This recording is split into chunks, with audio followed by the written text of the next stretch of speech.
What is up? We are Wrestling Maniacs out there worldwide. I'm the host with the most, Mr. We Are Wrestling himself, the best one, Donnie here, back with a brand new episode of Hot Takes, where I give you guys my hot takes on things going on in the professional wrestling world.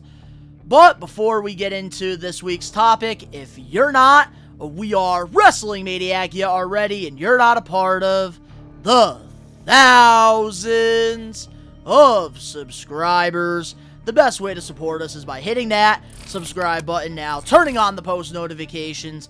Videos be coming out of nowhere like an RKO, and of course you already know the grind is real. And a few things I want to talk about before we get into Ryback this week. Firstly, I want to thank all the We Are Wrestling Maniacs for 4,000 subscribers on the YouTube channel.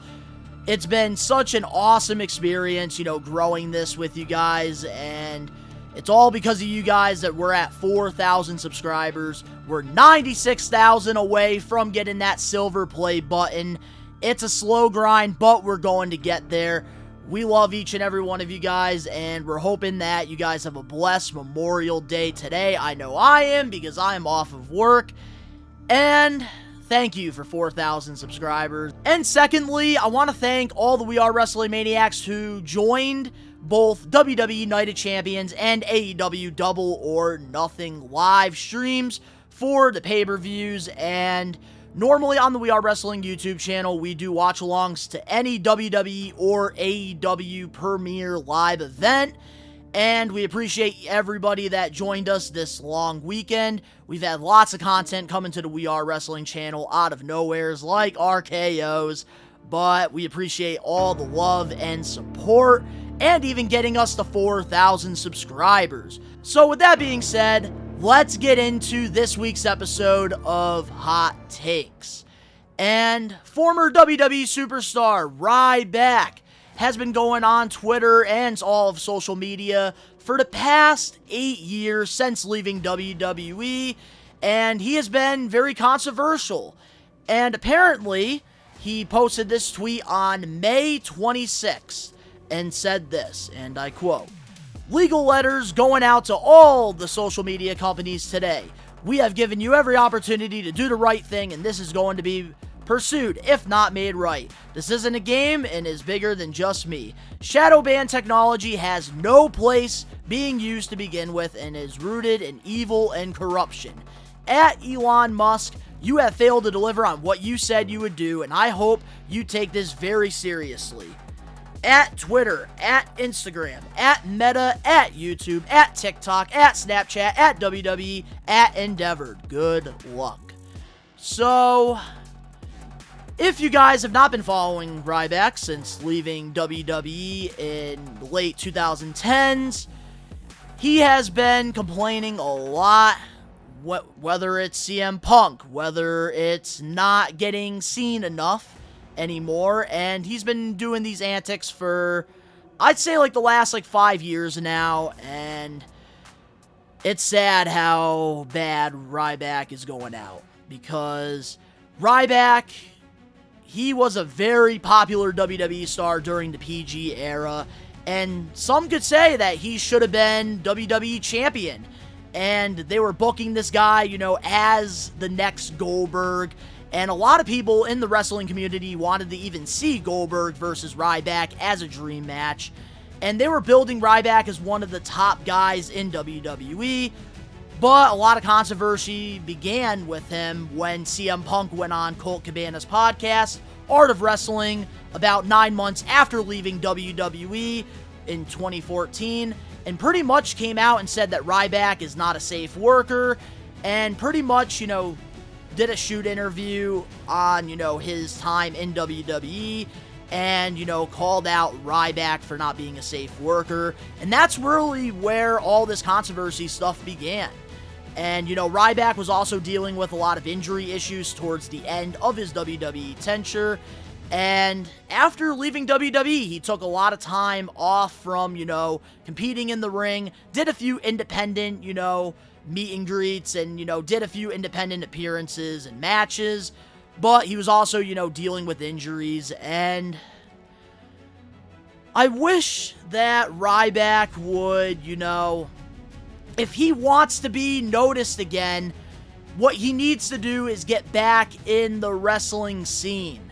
And there's a reason why Ryback is not, being talked about anymore, because his time has passed, and during his time leaving WWE, he did not utilize it. He did not take advantage of it. Instead, he, was just doing nutritional things and, doing a few podcast appearances and doing, a few independent appearances, but nothing groundbreaking.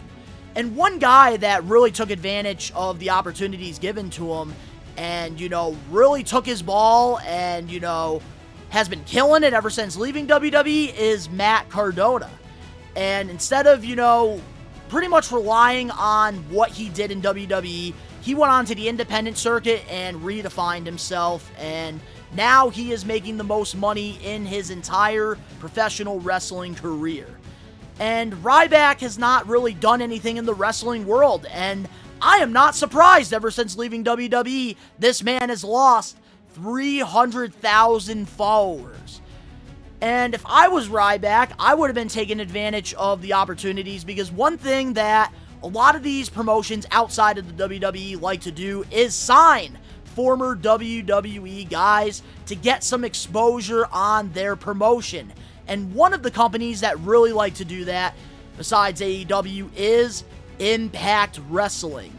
And they usually do this around Slammiversary, because about 90 days before Slammiversary, WWE usually does their budget cuts.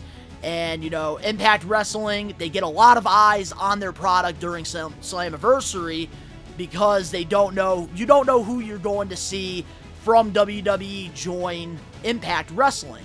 And I think, Ryback, he did have some injuries, so he probably wasn't trying to get himself in the wrestling scene and trying to transition his career outside of the business without taking bumps. But sometimes it doesn't work out. And I think Ryback,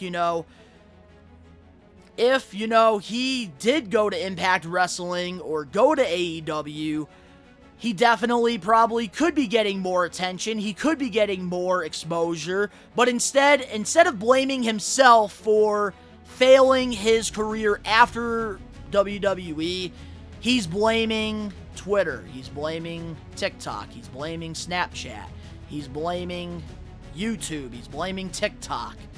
And I wish that Ryback would look at himself in the mirror and reflect, because there's a reason why a lot of people are not following him anymore. There's a reason why his tweets are being shadow banned, because he's such a controversial person. And it's really sad to say that, because believe it or not, I did have the opportunity to meet Ryback not once but 2 times. I met him during a WWE live event back in 2013 in Springfield, Mass. I had the VIP pass and I got the opportunity to meet The Miz and Ryback, and I gotta say, man, Ryback was such a nice guy. And I even got to meet him when he left WWE in, I believe, 2017 at a random Northeast wrestling show, and Ryback is such a nice guy.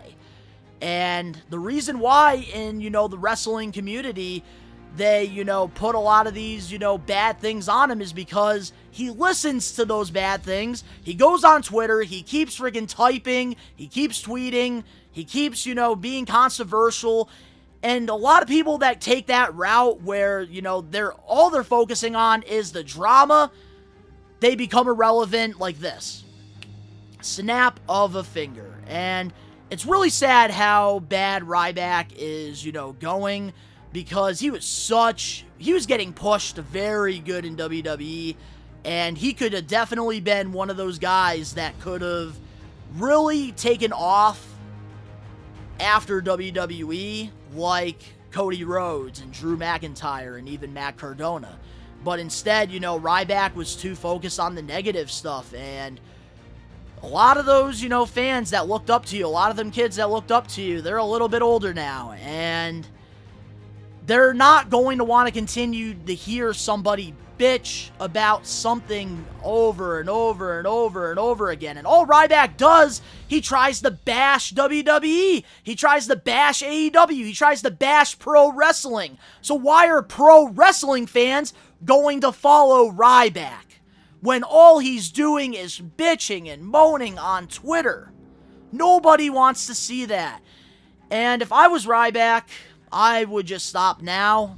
There's no way in hell you're going to win a court case against all of these social media accounts and WWE. There's no way. And it's just sad because Ryback, was one of the most, he was one of the most talented guys in WWE around 2013, and he was really set to be a main event player. And I think, a company like Impact Wrestling, during a time where a lot of people stopped tuning into it, Ryback could have been keeping some of those viewers watching Impact Wrestling. But instead, due to all the controversy, nobody's going to want him in their promotion. There's a reason why nobody has brought Ryback into, any major company in 2023. He hasn't really been relevant enough to, join another promotion. But, yeah, Ryback is apparently going to be suing social media, and I can't wait to see all of this happen, because Ryback does do a lot of talking and doesn't really deliver on a lot of the things that he says. But I really do hope that Ryback someday can bounce back from all of this. And unfortunately, Ryback has a very big ego for no apparent reason. And with the mindset that he has right now, he is always just going to be a shell of his former self. But I still wish, Ryback, the big guy, nothing but the very best. But let me know in the comment section below what your guys' thoughts are on the whole Ryback suing social media. Do you think that, they are shadow banning him, or do you think Ryback is just losing his mind here? I think that, personally, he just hasn't really done anything since WWE, and the more controversy that he's bringing to his platforms, the less people want to, pay attention to him. But if you guys enjoyed this week's episode of Hot Takes, make sure to smash that like button now. If you're not a We Are Wrestling Maniac yet already, subscribe, turn on the post notifications. The link's down in the description below. You can go follow me on my social medias and other YouTube pages, all that down below. And of course, to all the We Are Wrestling Maniacs out there worldwide, we are taking over. Peace.